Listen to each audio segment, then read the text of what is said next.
Zatkar.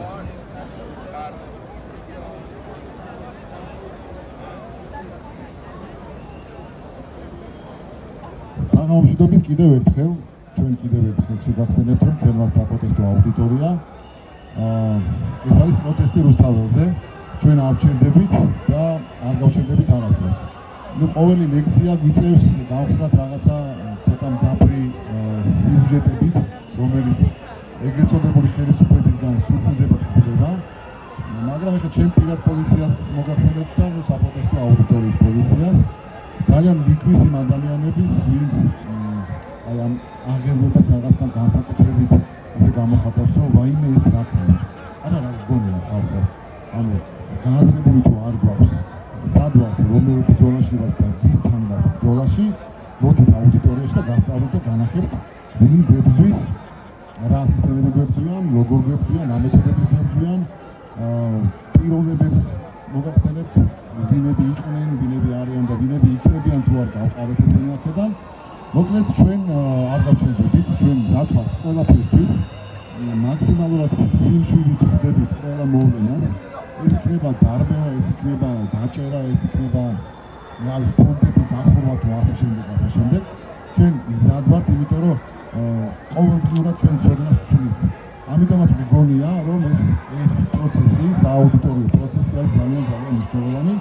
გავიგოთ, სად ვართ, გავიაზროთ, ვისთან გვიწევს ბრძოლა, გავიაზროთ ის ხვალ რა შეიძლება დაგვახვედრონ და როგორი მეთოდებით შეიძლება გააგრძელონ ჩვენს წინააღმდეგ ბრძოლა. ასე რომ ჩვენ არ გავჩერდებით, არც საპროტესტო აუდიტორია, არც პროტესტი და არც საქართველოს არ გაჩერდება დარწმუნებული ვარ. დღეს უკვე მეორედ ძალიან მაგარი ლექცია გელოდებათ მეგობრებო. წინა ლექცია ერთ-ერთი ვარსკვლავური იყო და დიდი მადლობა. არა მართლა იგივე. დიდი მადლობა. საპროტესტო აუდიტორია გააგრძელებს სანამ შედეგი არ დადგება. გთხოვთ იმენა. გამარჯობა.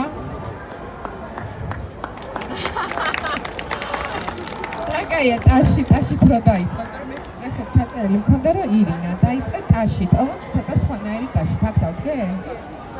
შემალები ხოლმე, იმიტომ რომ სიმღერა ლასკალას სცენაზე ვდგარ, მაგრამ არა ხო. გამარჯობა. მე ვარ ირინა.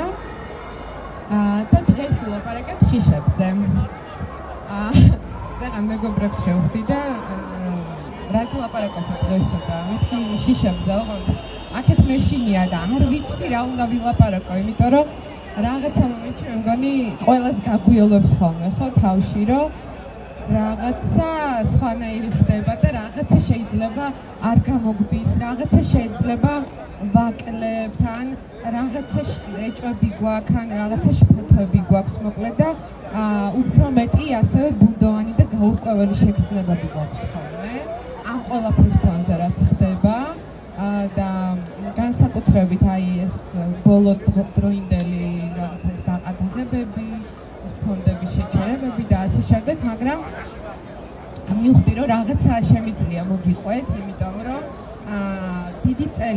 ბევრი წელია მოკლედ ამ სფეროში ვარ, კონში ვარ და ბევრი წელი ამ სფეროში ვარ და ყოველთვის მაინტერესებდა შიშები და შიშების მექანიზმები და მაგალითად აი ჩემს ხშირად ამბობ ხოლმე რომ ირინა გამბედავი გოგოა, მე და მაიკოც მაგაზე ვლაპარაკობთ და მე ყოველთვის მეცნიერება და ვამბობ რომ გამბედავი კი არა ვარ და მამაცი კი არა ვარ. უბრალოდ ნასწავლი მაქვს შიშის მექანიზმი რა არის, როდის ჩნდება, როგორ ჩნდება და შემიძლია ეს შიშის მექანიზმი ამოვიცნო ჩემს თავში და ვთქვა რომ აჰა, ეხლა რაც ხდება ჩემში, ხო? რაღაცა მაჩერებს, რაღაცა მაბრკოლებს, არ ვიცი, რაღაცა ხდება, რომელსაც შეიძლება სახელი ვერ დავარქვა, ეს არის შიში. და მე გამომდინარე იქიდან რომ ვიცი ამ შიშებთან როგორი ურთიერთობები მქონდეს, ამიტომ ვამუშავებ ხოლმე ჩემს თავში.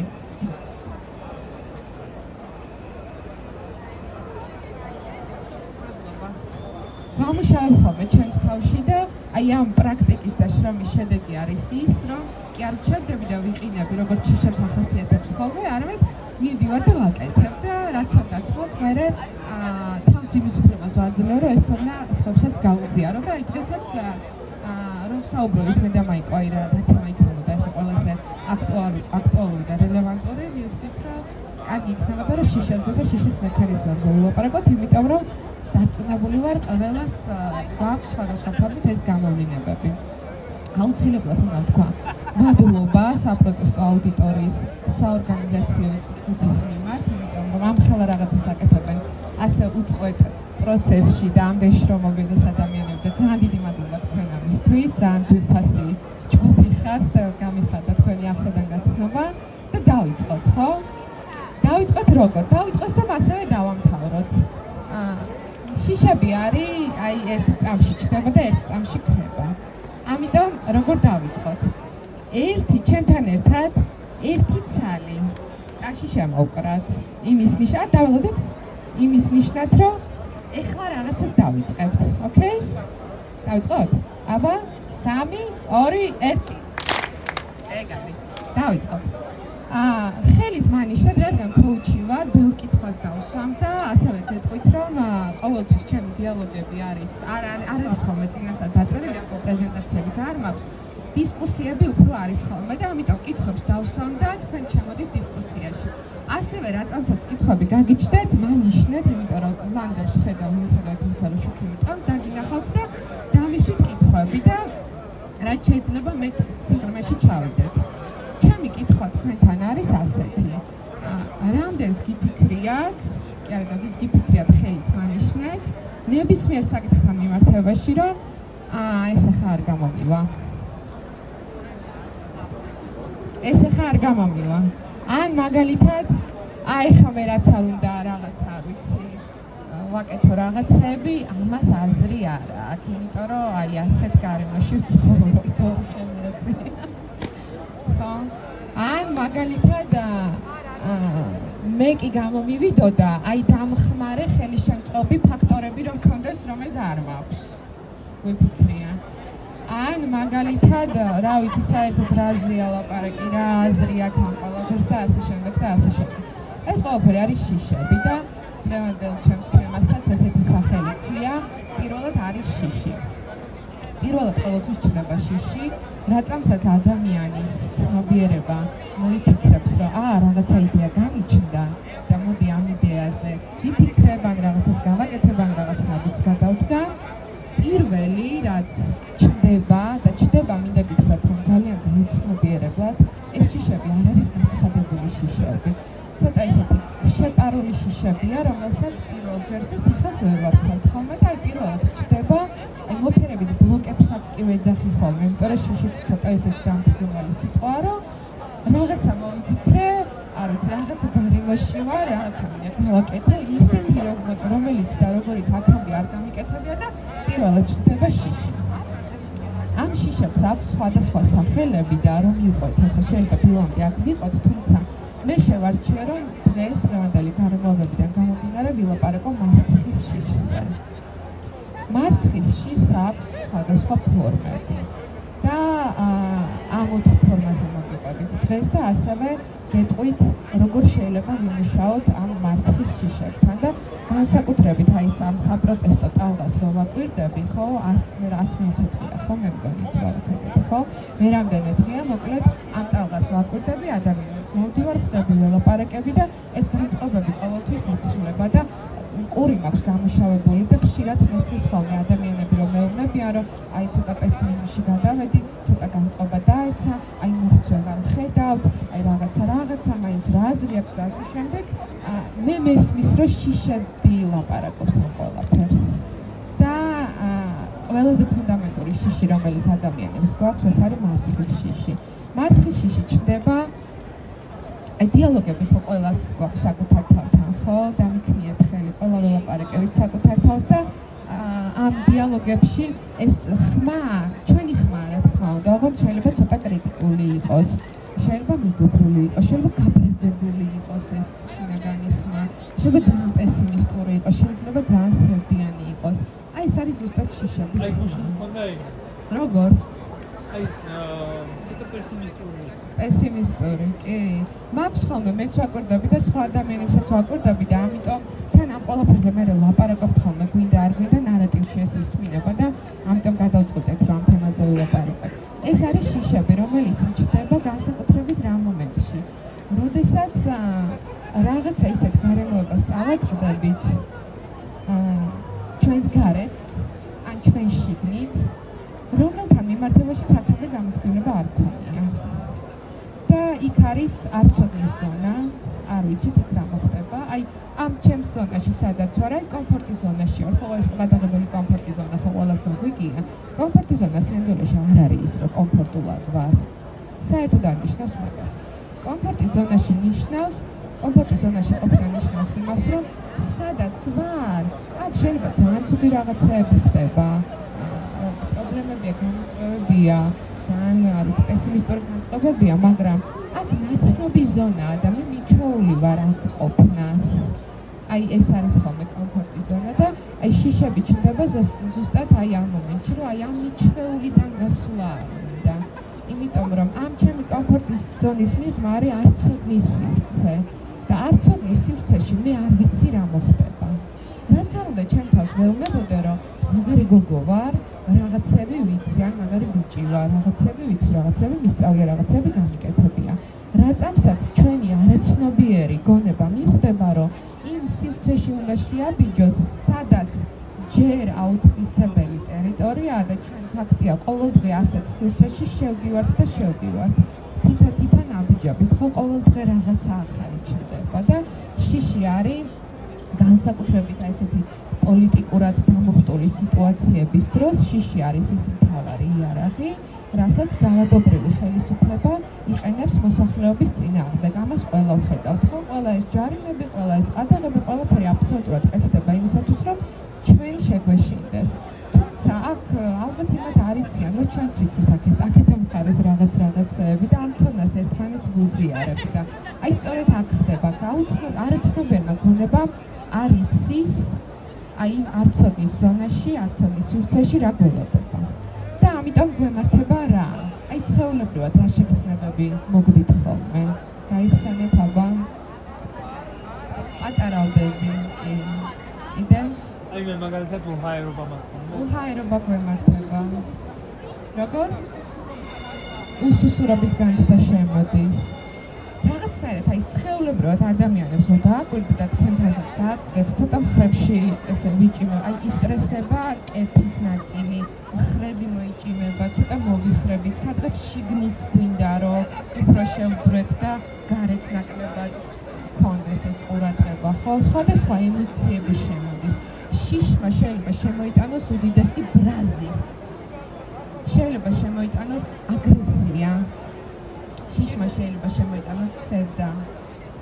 სასოწარკვეთა, გეცნობათ ხო ეს ემოციები? მე მგონი ეს ბოლო პერიოდია, რაც დაიწყო ეს მოძრაობა, ამ ემოციების როლერ კოსტერზე ვზივართ. აი ეს ამერიკული მთები როა, ხან აგვისვრის ზემოთ, ხან ჩავარდებით ქვემოთ, ხან ისე გავბრაზდებით, რომ გამოვარდებით, ხან ისეთ სასოწარკვეთაში ჩავარდებით, რომ აი ძალიან პასიურ იმაში გადავდივართ მდგომარეობაში და გარეთ გამოსვლაც არ გვინდა ხოლმე. თუმცა პირველ სიგნალს, მისი თქმა მინდა ამით, პირველ სიგნალს, რომ სინამდვილეში მე მეშინია იმისი, რაც გაუცნობიერებელია და რაც ჩემი ცნობიერი ცოდნის მიღმა არის, ამ სიგნალს გვაძლევს სხეული. და ეს ყოველთვის ჩნდება სხეულში სხვადასხვა ბლოკის სახით. ყოველთვის გვახსოვდეს და ეხლა გავტესტავთ ამას, რომ სხეული არის პირველი იარაღი იმისათვის, რომ გავიგოთ რა ხდება ჩვენს თავს. მანამ სანამ ცნობიერში ამოვიტანთ, იმიტომ რომ ამის რაციონალიზაცია სჭირდება დრო. კითხვების დასმა და ეს არის ცოტათი უფრო ხანგრძლივი პროცესი, მაგრამ სწრაფი გაცნობიერებისთვის პირველი ვაკვირდებით რა ხდება სხეულში, ხო? და სხეულში როგორც წესი არის სტრესი, დაძაბულობა, მოჭიმულობა, სადღაც რაღაცა დაიბლოკება. თუ უფრო ძლიერად არის გამოხატული, გვეტკინება. აი, ამ ბოლო დროს ძალიან ხშირად მეკითხები ხოლმე ადამიანებს, რომ კუჭის ტკივილი ვის გაგიმძაფრდათ, ხო? აი, სადღაც უცლის არეში რაღაცა სიმძიმე შეიძლება გქონდეს, არ ვიცი, მუხლებში შეიძლება გქონდეს, ხო? სხეული ყოველთვის არის პირველი მაჩვენებელი და აი ერთ-ერთი პირველი ტექნიკა, რასაც ამ დროს მე ვიყენებ ხოლმე, არის სხეულით გადართვა და მოდი ეხლავე გავტესტოთ ეს ყველაფერი, ნახოთ როგორ ხდება. ძალიან მიყვარს გმირის პოზა. აი ეხლავე გთხოვთ, რომ მხრები დადგათ, ფეხები დადგათ მხრების სიგანეზე. აჰა. გააკეთეთ დოინჯი ორივე ხელით, მე ვეგიზავ, იმიტომ რომ მიკროფონი მიკავია. გაასწორეთ ხერხემალი. აი ვინც ხერხად შეგიძლიათ თქვენს ადგეთ ფეხზე და მოდი შემოგვიერთოთ. დაგიჭირე.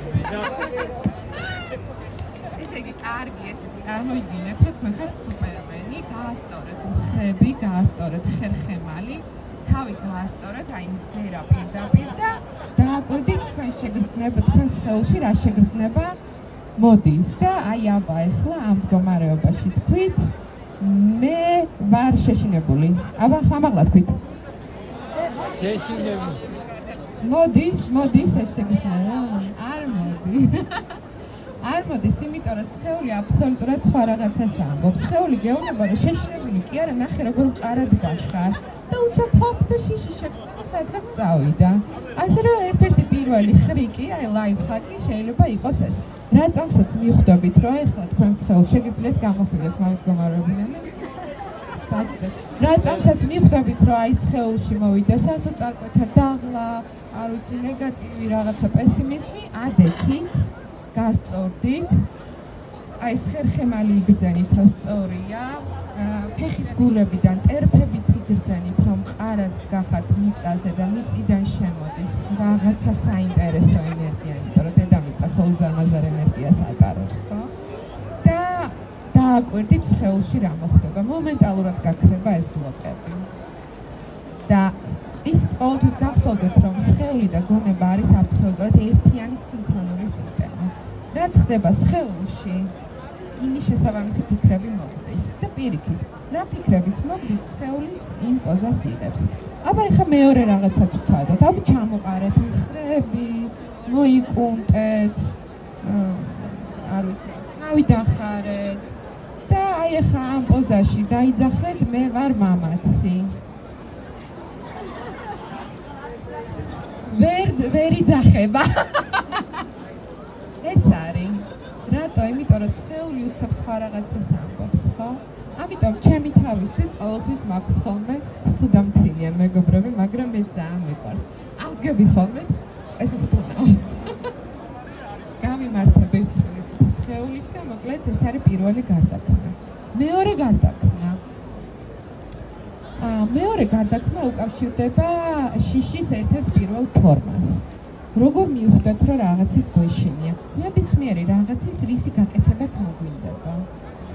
ეს არის სიტყვიერად ვიტყვი, რომ აი მე დღეს წავალ მარსზე მაგალითად, ან მე ხვალ დაურეკავ აი ვიღაც კონკრეტულ პიროვნებას და შევთავაზებ რაღაცას, ან ხვალ დავიწყებ ახალ პროექტს ნებისმიერ რაღაცისთან მიმართებაში, სიტყვიერად ვიტყვით, მაგრამ თვალებს რო დავხუჭავთ, ჩვენი თავი მაგ როლში ვერ წარმოგვიდგენია. ანუ არ მოდის ვიზუალიზაცია. სხვათა შორის უნდა ვთქვა, რომ ჩვენს პროფესიულ ენაზე ამას ოცნების შიში ქვია. რა ვქნათ, ამ პოლიტიკურმა პარტიამ კი წაგვართა სიტყვები, მაგრამ ნუ ეგრეა. ვიტყვი, რა მინდა, როგორ მინდა, მაგრამ ვერ ვიოცნებებ მაგ რაღაცაზე. ვერ დავინახავ ჩემს თავს, როგორ მივდივარ მარსზე, როგორ ვიწყებ ახალ პროექტს, როგორ ვურეკავ ვიღაცას და როგორ ვდგამ იმ ნაბიჯებს, რომელიც ჯერ არ გადამიდგამს, ხო? და ამ დროს მაგალითად ჩემი საყვარელი კითხვა არის ხოლმე, ხო, რატო არის ეს მნიშვნელოვანი? პატარა ჩანართს გავაკეთებ. ჩვენი ტვინის აგებულება, ცოტა ნეირომეცნიერება მაქვს ნასწავლი და ამიტომ ვბედავ და ამას ვამბობ. ჩვენი ტვინის აგებულება ისე არის მოწყობილი, რომ მომავლის დაგეგმვაზე პრეფრონტალური კორტექსია პასუხისმგებელი. ეს არის შუბლის წილი და შუბლის წილთან მიბმული არის, ასე ვთქვათ, ხედვა, ვიზუალიზაცია.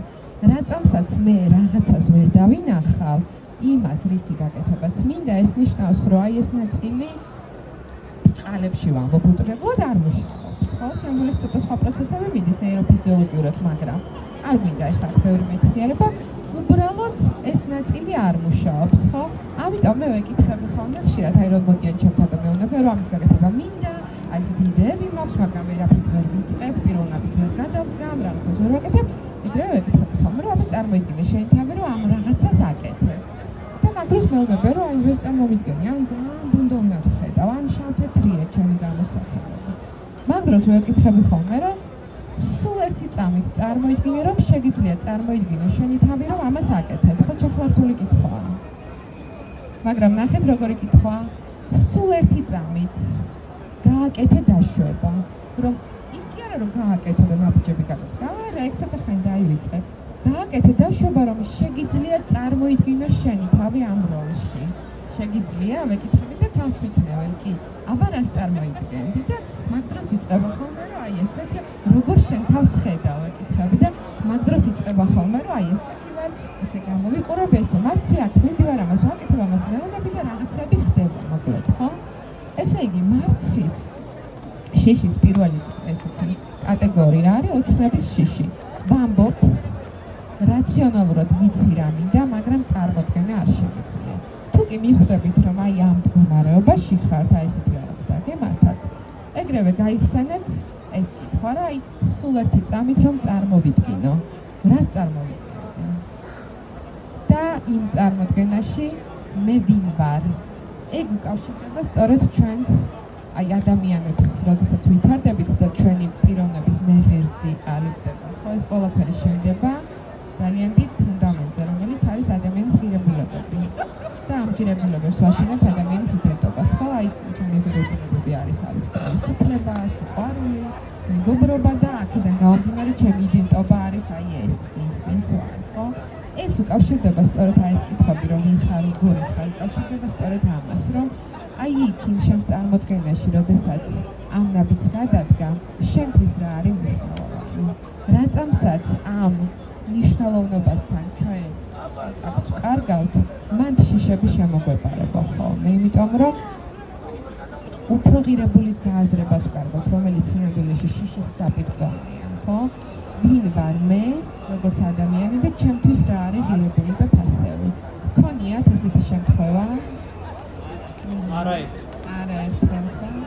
ამიტომ მან ყველაზე ესეთი საყვარელი გამოსავალი არის, რომ ერთი წამით, სულ ერთი წამით, აი ყველაფერი დავივიწყდო, წარმოვიდგინო ჩემი თავი აი იქ. ვინ ვარ, როგორი ვარ, რას ვაკეთებ და ყველაზე მთავარი, რისთვის ვაკეთებ ამ ყველაფერს. რაც არ უნდა ვიძახოთ, რომ კი, ფასეულობები ძვირფასია ჩვენთვის, გვავიწყდება ხოლმე, იმიტომ რომ გარედან ძალიან ბევრი გამაღიზიანებელი ტრიგერი შემოდის. აი ეს მოხდა, ის მოხდა და უცებ გამიწყდა კავშირი ჩემს ღირებულებებთან და ფასეულობებთან. მეორე, როგორც ვლინდება ხოლმე, აი რითაც დავიწყე. კითხვები თუ გაქვთ დავისვით. ხო, გამაჩერეთ ნებისმიერ დროს. მეორე, რითაც ვლინდება ხოლმე, ეს არის მე კი კარგი გოგო ვარ. მე ყველაფერს გაკეთება შემიძლია, მაგრამ ვერ გავაკეთებ, იმიტომ რომ აი მაიკო ბოდიში, მაიკო ხელს მიშლის, გარემო ხელს მიშლის, განათლება არ მქონდა კარგი, არ მყავს ბიძა, რომელიც შეიძლება დამეხმაროს, მოვლენ დამაჯარიმებენ. ანუ ჩემს თავს არ ვეტყვი, რომ მე რაღაცა არ გამომდის. მაგრამ ვიქნები უმოქმედოდ და ყველაფერს დავაბრალებ ჩემს გარეთ ნებისმიერ ადამიანს ან სისტემას, ხო? და ხშირად გაგვიგია ესეთი ფრაზები, რომ რა წარმატებული ვიქნებოდი ამერიკაში, რომ დავაბადებულიყავი. ანუ თქვენი არც მე ხშირად გამიგია. რა არ ვიცი, კარგი იქნებოდა, რაღაცა შეძლებული მშობლები რომ მყოლოდა, ან რა მაგარი იქნებოდა, რაღაცა ძალიან ესეთი კარგ უნივერსიტეტში რომ მესწავლა, ან კარგ სკოლაში მესწავლა. ამით რას ვაკეთებთ? ვამართლებთ ჩვენს უმოქმედობას. და ესეც არის შიში. ეს არის წარუმატებლობის შიში.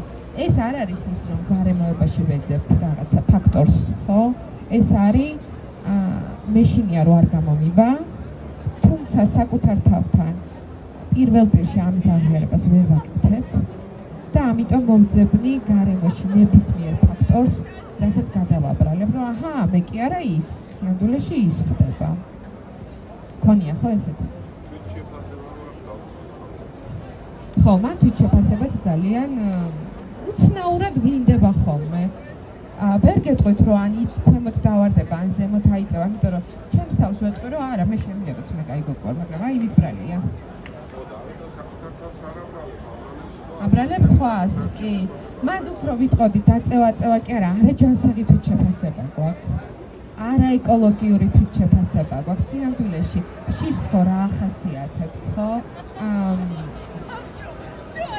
ჩვენი არაცნობიერი გონება და ჩვენი ნერვული სისტემა გვიცავს იმის გარო შიშს ჩავხედოთ თვალებში რატო? იმიტომ რომ რატომსაც შიშს გავუსწორებთ თვალს სხეულს რა ემართება შეშდება იკრუნჩხება ან შფოთვა მოდის ან გაქცევა გვინდება ხო?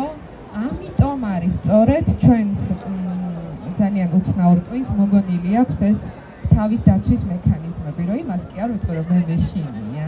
არა, მაგას არ ვიტყვი, რომ მე ეგაც კაი გოგო ვარ.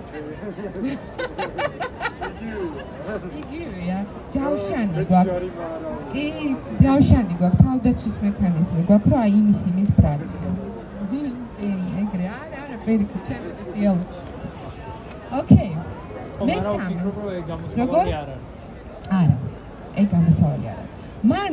მან ჩემი საიკაიარი კითხვა დასწრე. მან ჩემი საყვარელი კითხვა არის, რატომაც მივხვდები, რომ აი ადამიანს, თქვათ, დიალოგში ვარ ადამიანთან, ეს გამოვლინება აქვს. ესეთ კითხვას უსვამ ხოლმე, რომ აი ეს ბარიერები რო არ გქონდეს, რას იზამდი? რა ნაბიჯებს გადადგამდი? ძალიან ხშირად პირდაპირ მიკითხავს, რომ არ გეშინოდეს, რას გააკეთებდი? ხო, რთული კითხვაა.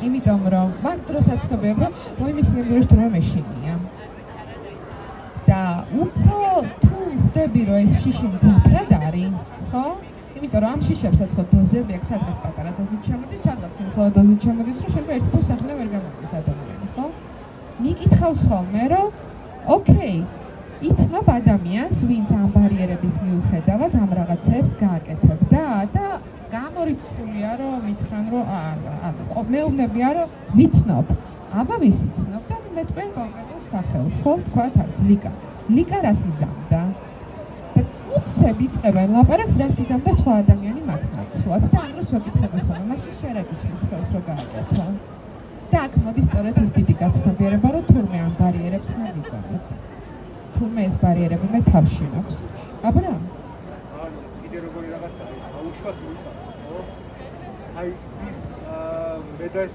შენ რომ საუბრობ იმ მომენტში სამ რო ჩამოიაროს და ჩაიწეროს ის ლიკა და მე ის ლიკა აქ ვინც დგას იმ ლიკებიდან 10 ლიკიდან ისე ყველაფერი არის ანუ არაფერი არ არის გამორიცხული რომ მაინც ვიღაცა მიყოვოს ის ლიკა და მე ის დააჯარიმოს მე და შენ ნაცვლად რა ჯარიმებს არ ლაპარაკობს და ნუ ჩამხლართავთ 10 ლიკა არ გვინდა ერთი გვეყოფა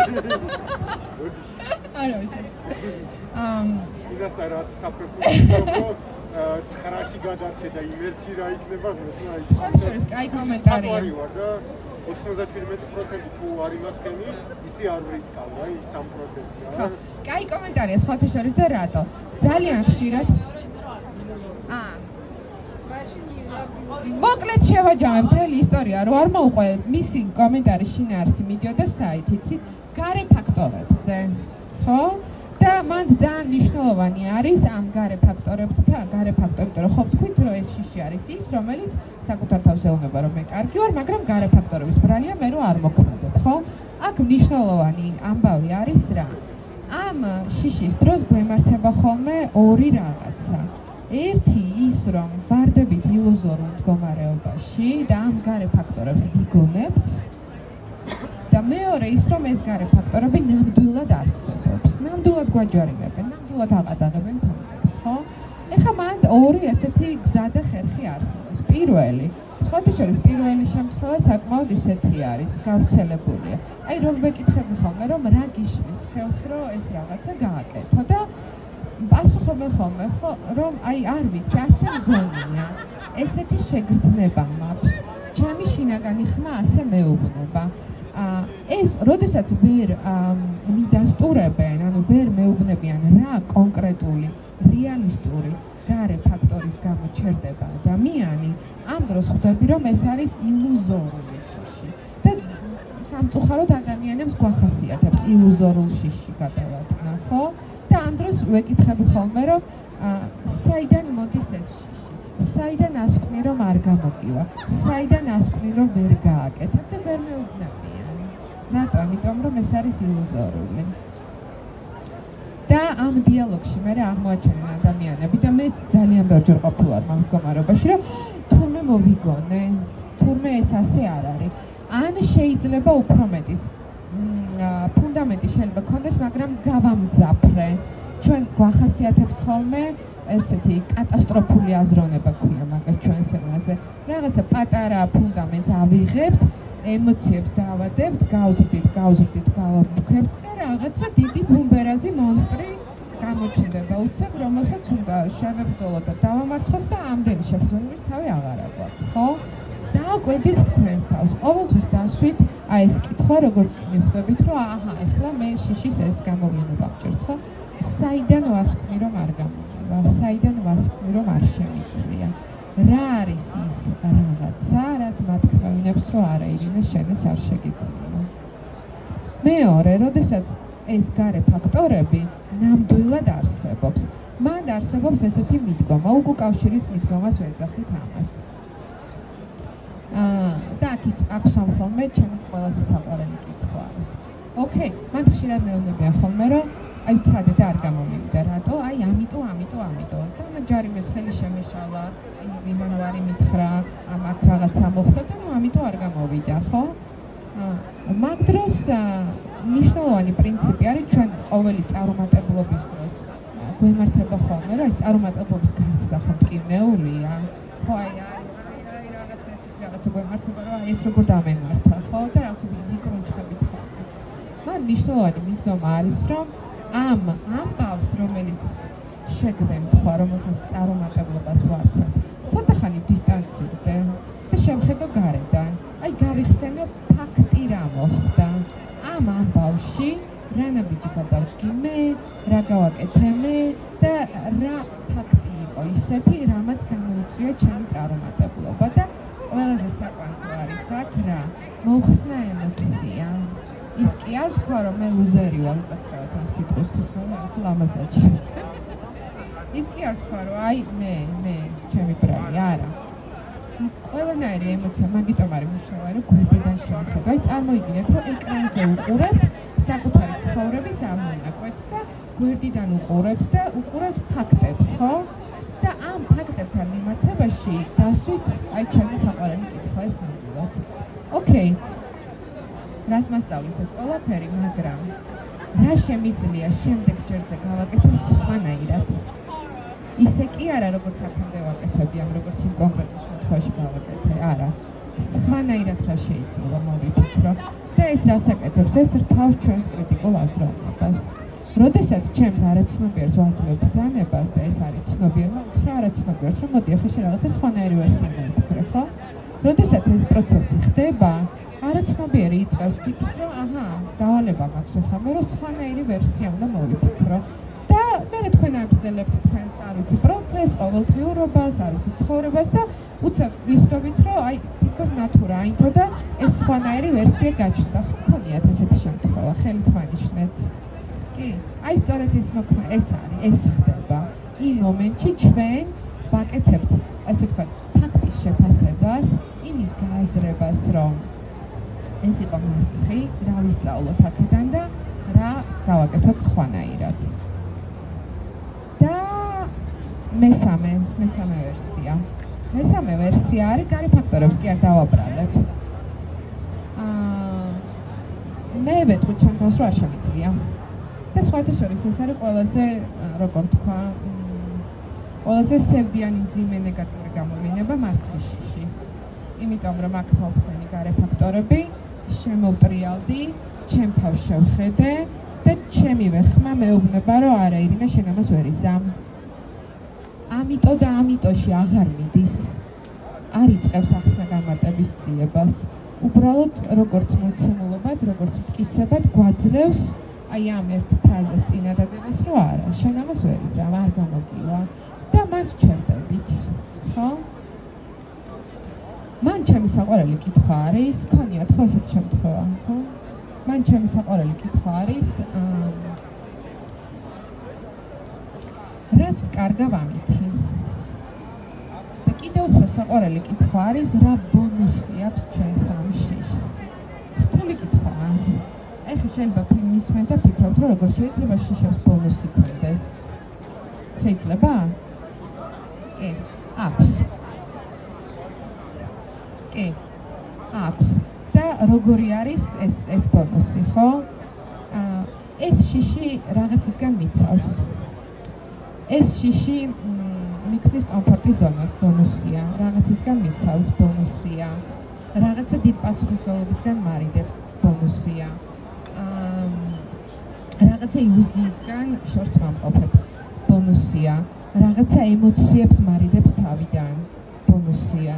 და კიდევ შეიძლება უამრავი ბონუსი ქონდეს. ამიტომ კითხვა ისმება ასე. მე როდესაც ვამბობ, რომ რაღაცა არ გამომივა, ამითი რას ვკარგავ, აი უბრალოდ ადიქით და ჩამოწერეთ, იმიტომ რომ ძალიან მნიშვნელოვანია სხვა შორის ამისი დაწერა, იმიტომ რომ როდესაც ვფიქრობთ, ფიქრს ახასიათებს ესეთი თვისება, რომ ფიქრიდან ფიქრზე გადავხდებით ხოლმე და შეიძლება ძალიან მნიშვნელოვანი პასუხი ამ დროს ჩაგვეკარგოს და ის პასუხი იყოს ყველაზე გამხსნელი, ხო? აიღეთ ძნოუთებში თუ კალმით და ფურცლით და დასვით თქვენთან დაკითხვა და დაწერეთ. მე როდესაც ჩემთვის ვეუბნები, რომ არ გამომივა, ამითი რას ვკარგავ.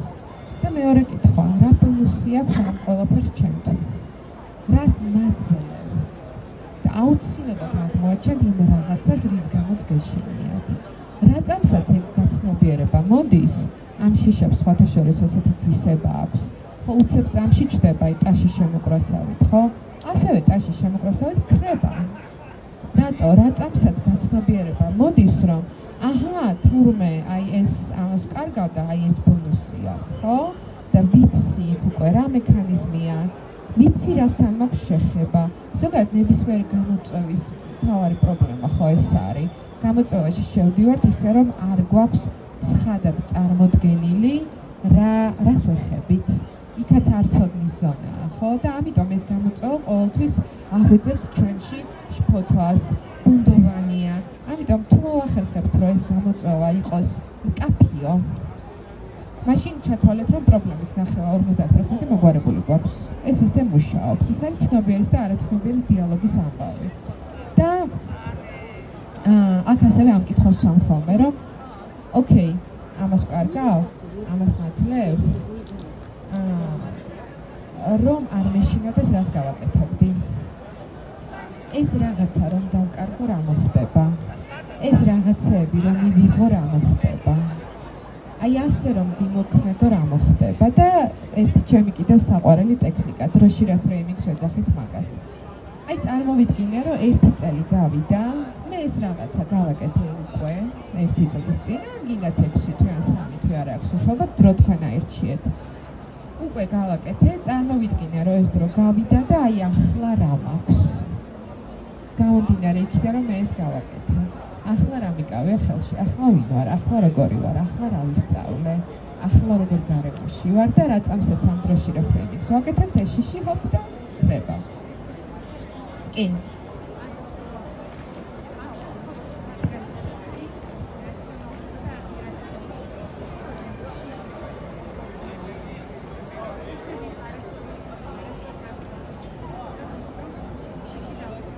ძალიან კაი კითხვა, გავიმეორებ, სად გადის ზღვარი რაციონალურ და არარაციონალურ შიშებს შორის? ეს ზღვარი გადის თქვენში. რა შიშით შეიძლება იყოს რაციონალური თქვენთვის, ის ჩემთვის შეიძლება იყოს არარაციონალური და პირიქით, ხო? ამიტომ არის ეს კითხვები არის მიმართული საკუთარი თავისკენ და საკუთარი შეგრძნებებისკენ. მე მაგიტო დავიწყე სხეულით ლაპარაკი. რა წამსაც სხეულს დააკვირდებით და თქვენ თავს კითხავთ, რომ აბა ეს შიში რაციონალურია თუ არარაციონალური, ხო? ამ დროს შეგრძნებები მოდის სხეულში და ეხლა არ გაწვალოთ პირდაპირ პასუხს გეტყვით. თუ არარაციონალური შიშია, თავში მოდის შეგრძნებები. თავში, აი ვეკითხები ხოლმე, რომ აი სხეულში სად გრძნობ შიშს. თავზე თუ დაიდო ხელი და მითხრა, რომ აი აქ მიჭერს, ეს არის ილუზორული. ყოველთვის. თუ სხეულში მოდის, ხო, აი გულმკერდის არეში შეგრძნებები, მანდ უფრო მეც მეძებთ ხოლმე, იმიტომ რომ ამას შეიძლება გქონდეს ფუნდამენტი, რომელიც არის წარსული გამოცდილება. გავეცით თქვენ კითხვის პასუხი. ამიტომ ყოველთვის ვამბობ ხოლმე, რომ შიშებთან ურთიერთობა ყოველთვის არის დიალოგი საკუთარ თავთან. ჩემი პრინციპი იყო დროме მახს 40 წლის ვარ და მახსოვს აი 25 წლის რო ვიყავი, არ ვიცი 27 წლის რო ვიყავი, პრინციპი მქონდა რომ ამ შიშებს უნდა შეებრძოლო, უნდა დაამარცხო, ხმალა მოღებულმა უნდა იბრძოლო, არაფერი არ უნდა დათმო, რაღაც მოკლედ მთელი სიტყვით გამოდიოდი ხოლმე ჩემს თავთან და მე მივხვდი რომ ბრძოლა რა პროცესია. ბრძოლა არის პროცესი, სადაც ორივე მხარე კარგავს რესურსს და კარგავს ენერგიას. მიუხედავად იმისა, რომ შეიძლება მე ჩემს შიშებთან ბრძოლიდან გამარჯვებული გამოვიდე, მე გამოვალ დაღლილი. იმიტომ რომ ბრძოლას თავისი მიაქვს, ხო? ამიტომ დაახლოებით 30 წელს ვიყავი, რომ გადავწყვიტე, რომ მე ხო ლაპარაკი შემიძლია, ადამიანთან შემიძლია მოლაპარაკება. რატომ არ შემიძლია ჩემს შიშებს მოველაპარაკო? და ეს კითხვები, რომელსაც ჩვენ ვსვამთ საკუთარ თავთან, აი ხა რა კითხვებზეც ლაპარაკი არის სწორედ ეს. როგორ მოველაპარაკო საკუთარ შიშებს? ისე რომ ეს მოხდეს ეკოლოგიური ფორმით. რას ნიშნავს ეკოლოგიური ფორმა? არ მივაყენო ზიანი საკუთარ თავს. არ დავხარჯო ამაში ჩემი რესურსების 90%. 90 არა, აი 20 დავხარჯავ მოლაპარაკებაში და არა ბრძოლაში მაგალითად. და ამიტომ აი ჩემთვის კიდევ ერთხელ მაგ კითხვაზე პასუხი არის ის, რომ რასაც მე მკარნახობს ჩემი შეგრძნებები, რასაც მე მკარნახობს ჩემი სხეული და რასაც მე მკარნახობს ჩემი ფიქრები, იქ არის ყველა პასუხი. გარედან ვერასოდეს ვერავინ ვერ გეტყვით, რისი უნდა გეშინოდეთ და რისი არა. როგორი გამბედავები უნდა იყოს და როგორი არა, ამას ვერასოდეს ვერ გეტყვით გარედან ვერავინ. ხო გქონიათ შემთხვევა, რომ მომხდარა სიტუაცია, სადაც ყველაზე ძლიერები ყოფილხართ. სწრაფად მიგიღიათ გადაწყვეტილება. გიმოქმედიათ ყველაზე ეფექტიანად, ეხლა ძალიან ბევრი თავს მიქნევს, თითქმის ყველა. ხო? ამ დროს გარედან რომ მოვიდეს და ვიღაც გითხრას, რომ შენ შეგეძლო, ან შენ მეტი შეგეძლია, მაგას საერთოდ არ აქვს მნიშვნელობა. რატო? იმიტომ რომ იმ კონკრეტულ მომენტში ჩვენ ვიღებთ გადაწყვეტილებას. მაგ გადაწყვეტილებასაც ჩვენ ვიღებთ, რისი გვეშინოდეს და რისი არა. იმ გადაწყვეტილებასაც ჩვენ ვიღებთ, რა დოზის გამბედაობაზე შეგვიძლია წავიდეთ, რა მხელა ნაბიჯი შეგვიძლია გადავდგათ და რა მხელა არა. თუმცა შეიძლება ეხლა ცოტა ისე ჟღერდეს, რომ აი გადაწყვეტილება მიიღე, აბა როგორია. ეს არის საკმაოდ რთული პროცესი, რომელიც თავიდან ბოლომდე გადის გაცნობიერებაზე. გაცნობიერება რა არის? დავსვი კითხვები, რა ხდება ჩემში, ამოვიტანეს სახელი დავარქვი, უკვე ვიცი რასთან მაქვს შეხება. უკვე ვიცი რა ხდება და რადგან ვიცი რასთან მაქვს შეხება, იქ უკვე შემიძლია სამოქმედო გეგმა, სტრატეგია, ნაბიჯები, რაღაცები მოვიფიქრო, ხო? ამიტომ, როდესაც ვამბობ, რომ გადაწყვეტილებას ჩვენ ვიღებთ, რისი შეგვეშინდეს და რისი არა, მან ყოველთვის გულისხმობ იმას, რომ ეს ეხება რა დონეზე ვაცნობიერებთ. გვეშინია ახლა რამის თუ არა. ვართ გამბედაობაზე წამსვლელები თუ არა. და ძალიან ხშირ შემთხვევაში ვიტყვი ამასაც და მე მეოთხე კატეგორიის შიშზე გადავალ. ძალიან ხშირ შემთხვევაში კი არა 90%-ზე მეტი ეს არის ავტომატური მოქმედებები. რატო? იმიტომ რომ ბავშვობაში გვაქვს მასწავლი, ყველაზე მეტად ვსწავლობთ 2-დან 7 წლამდე. ხო, ბავშვობაში გვაქვს მასწავლი სხვადასხვა სტრატეგიები. ჩათვალეთ, რომ ამას ქვია პროგრამები, აი სხვადასხვა სიტუაციაში როგორ ვიქცევით და სხვადასხვა გამაღიზიანებლებზე რა საპასუხო რეაქციები გვაქვს და როგორ რა ნაბიჯი, რა ემოციები გვიჩნდება და რა ნაბიჯებს გადავდგამთ, ხო? აი ეს დასწავლილი პროგრამები მოგვყვება მე ეს დასრულებაში და როდესაც ჩდება აი რაღაც არის გარე მოვლენა, რომელიც ჩვენში აღვიძებს, ასოცირდება ამ რაღაცასთან, ირთვება ეს პროგრამები და გაუცნობიერებლად მოქმედებთ. გაუცნობიერებლად ვაკეთებთ, გაუცნობიერებლად გვეშინია, ან გაუცნობიერებლად გავბედავთ, გაუცნობიერებლად გავიქცევით, ან გაუცნობიერებლად ხმას ავიმაღლებთ უცებ, ხო?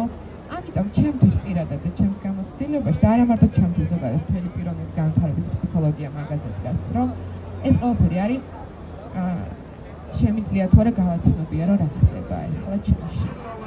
რასთან მაქვს შეხება და მე შემიძლია თუ არა ამ რაღაცებს მოველაპარაკო.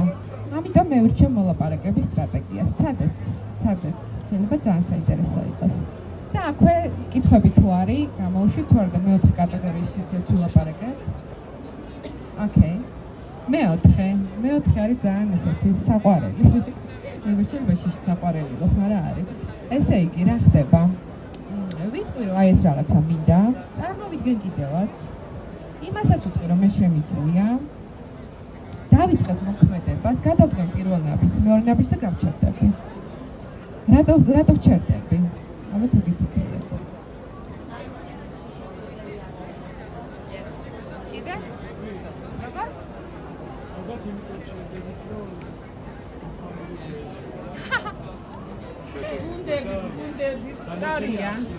სწორია.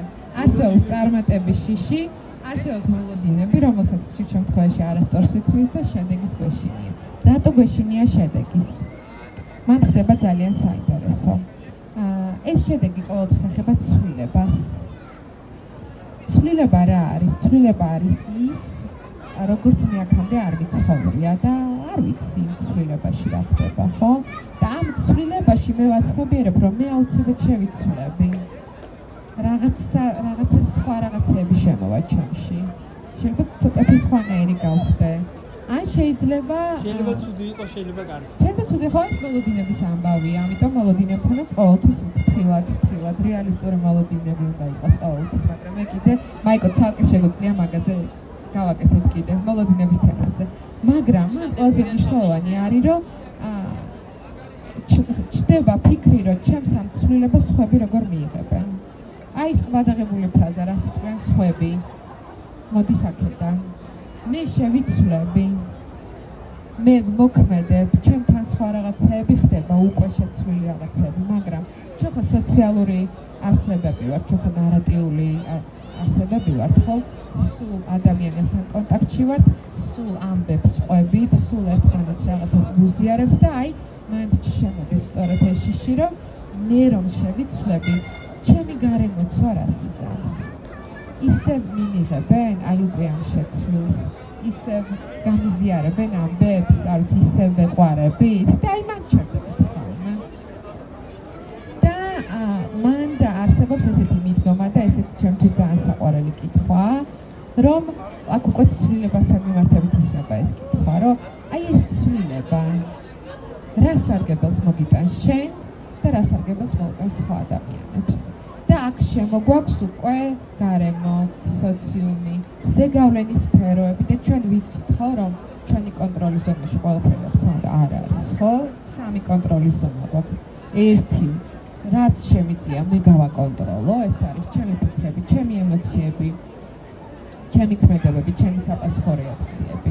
მეორე ზონა არის, რაზეც შეიძლება გავლენა მქონდეს, მაგრამ ვერ ვაკონტროლებ, ეს არის ურთიერთობები, დიალოგები, არ ვიცი, სამუშაო დინამიკა და ასე შემდეგ და მესამე ზონა არის, რასაც მე საერთოდ ვერ ვაკონტროლებ, ის რაც ხდება გარეთ ქვეყანაში, არ ვიცი, საბაზრო ეკონომიკა თუ პოლიტიკური მდგომარეობა თუ ასე შემდეგ და აი მოლოდინების საკითხი რო ახსენეთ, ზუსტად მან მიდის ეს მომენტი, რომ ძალიან ხშირად გვავიწყდება, რომ ჩვენი კონტროლის ზონაში არის მხოლოდ ის, რაც ხდება ჩვენ შიგნით და ჩვენ ველოდებით, რომ ჩვენს გარეთ რაც ხდება, იმასაც გავაკონტროლებთ და მანდ ვიქნით მოლოდინებს და აი ეს არის ერთ-ერთი, რომელიც ასევე ძალიან ხელს გვიშლის ხოლმე.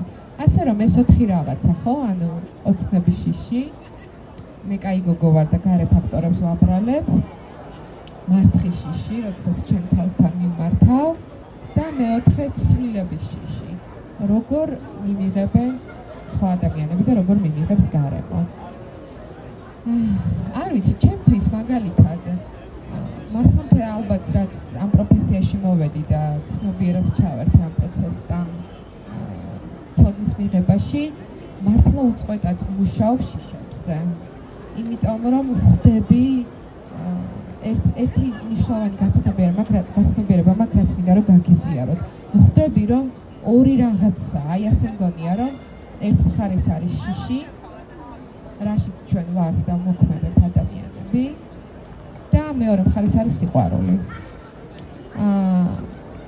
თუ ჩვენ მოქმედებთ შიშიდან გამომდინარე, ჩვენ ყოველთვის ვიქნებით თავდაცვის რეჟიმში, გაქცევის რეჟიმში, საკუთარ თავთან ჭიდაობის რეჟიმში, სხვების დადანაშაულების რეჟიმში, დაცალკევების რეჟიმში, აი ილია რო ამბობთ და გათითოკაცებული, ხო?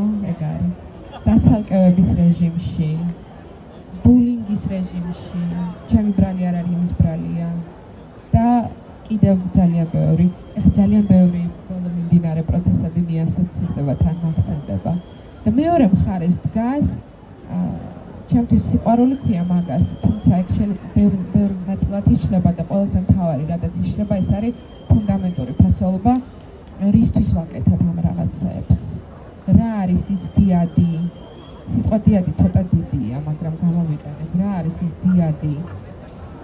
არცი ღირებულება, დანიშნულება, მისია, ძალიან დიდი სიტყვებია, დავანებოთ ამ დიდ სიტყვებს თავი და უბრალოდ კითხვას ვსვამ ხოლმე ჩემთან, რომ მე როგორც ადამიანი რისთვის ვარ?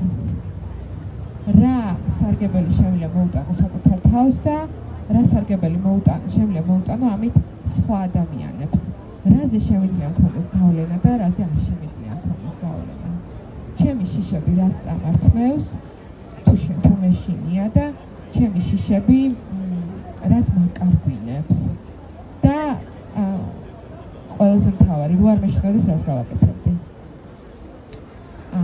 ჩემთვის მან პასუხი ყოველთვის მოდის ის, რომ რო არ მეშინოდეს, აი ამ შიშის მდგომარეობიდან გამოვიდოდი და შევიდოდი გაზიარების მდგომარეობაში, ფასეულობების გაცნობიერების მდგომარეობაში, სიყვარულის მდგომარეობაში,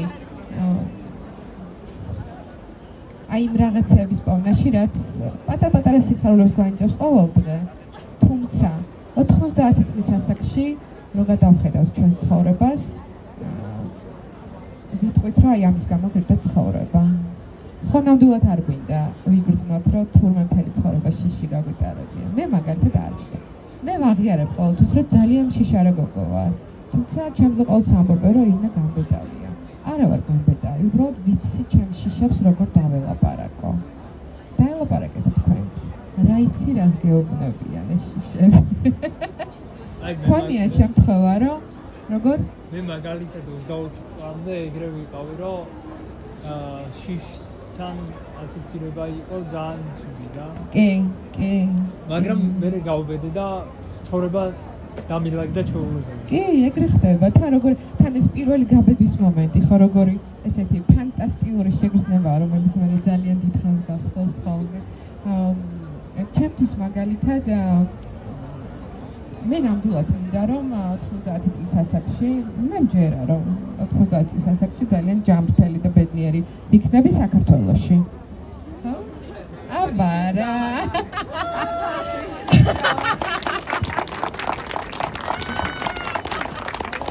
ხოდა, აი მაგასაკში ძალიან მინდა უკან რომ მოვიხედები და ჩემს ცხოვრებას გადავხედავ.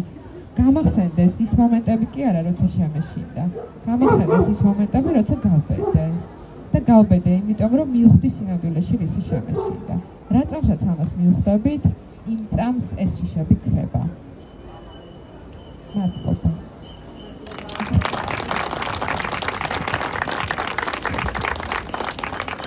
კითხავი.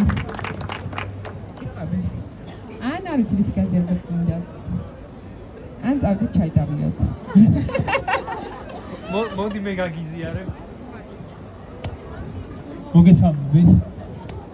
მადლობა მინდა პროექტში გადაგიხადე შენ ასეთი საინტერესო ლექციისთვის. მე გახლავართ თუთა ჯავახიშვილი, საპროტესტო აუდიტორიის ხმა. 24 წლამდე ისე ვიყავი, რომ ცხოვრობდი შიში. მეგონა რომ ჩემი ცხოვრება უნდა ყოფილიყო სულ შიში. და გეტყვით რატო? მე ვარ შეზღუდული შესაძლებლობების მქონე პირი და აქედან გამომდინარე ყოველთვის მქონდა განცდა ის, რომ მე თუ ამ სიტყვებს ვიტყოდი, სხვა შეცოდებით იქნებოდა ჩემს მიმართ.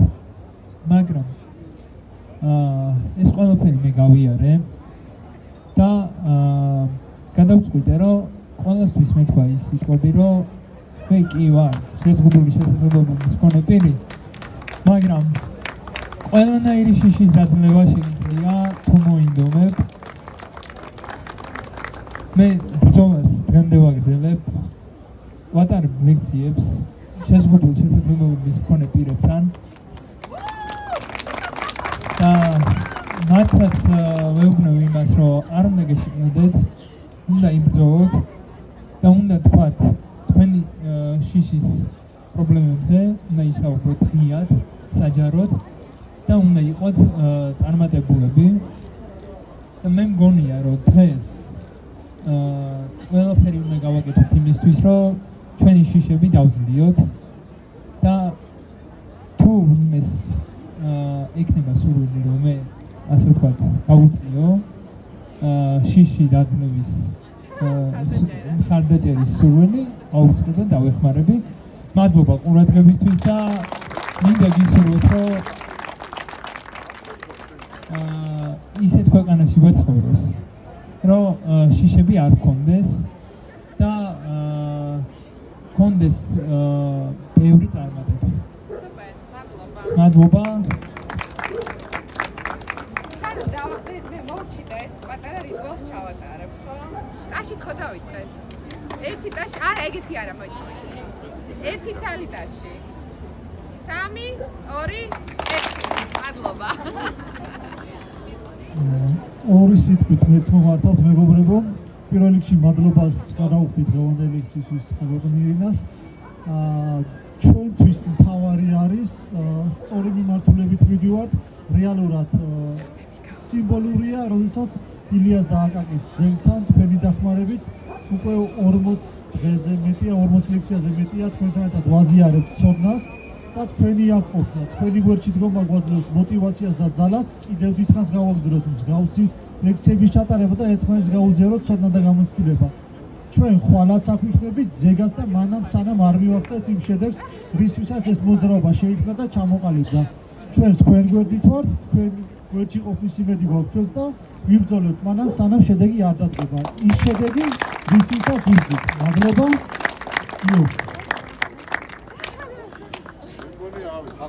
საქმეც არაფერია, შიშს მხოლოდ ერთად დავძლებთ. როცა ერთად ვართ, მე მაგალითად არაფერს არ მეშინია. რახან სიტყვის თქმის საშუალება მომეცა, ისევ აგერ ამას დაუბრუნდები, ეს არის გურიის ლანჩხუთის რუკა. მე იქ ადამიანები გავიცანი, რომლებთან ერთადაც ომშიც წავალ და ყველა სპეცოპერაციაზე და ყველა სამაშველო ოპერაციაზე და ყველგან სადაც სადმე აი სახიფათო ადგილია, ყველგან წავალ აბსოლუტურად და იქ დავინახე მე ადამიანები, რომლებსაც შიში საერთოდ არ გააჩნიათ, როდესაც მიზანია და როდესაც გძნობენ, რომ ჩემს გვერდზე ადამიანი დგას, რომლის იმედიც მაქვს, არ არსებობს შიში. ხალხო, ჩვენ აუცილებლად გავიმარჯვებთ, წამდეთ საკუთარ თავს ყოველ დღე სიტყვით მაინც ხმამაღლა მაინც უთხარით, ერთხელ რომ დიახ, ჩვენ გავიმარჯვებთ. გამარჯვება არ დააყოვნებს დარწმუნებული ვარ. მადლობა, გელოდებით ხვალ, ზედ და ყოველთვის.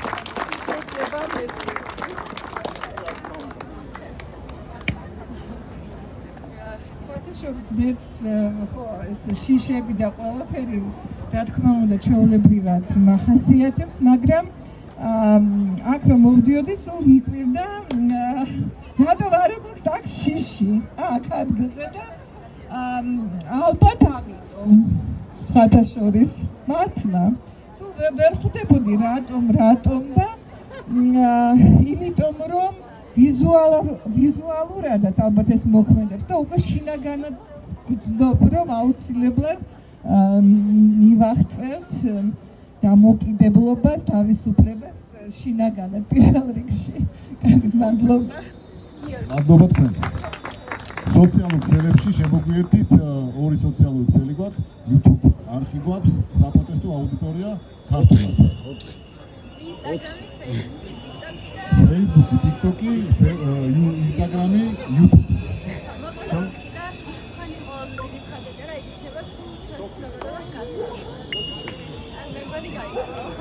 თქვენი მხარდაჭერა იქნება თუ ცნობადობას გაზდით ჩვენი საპროტესტო აუდიტორიის. მადლობა კიდევ ერთხელ.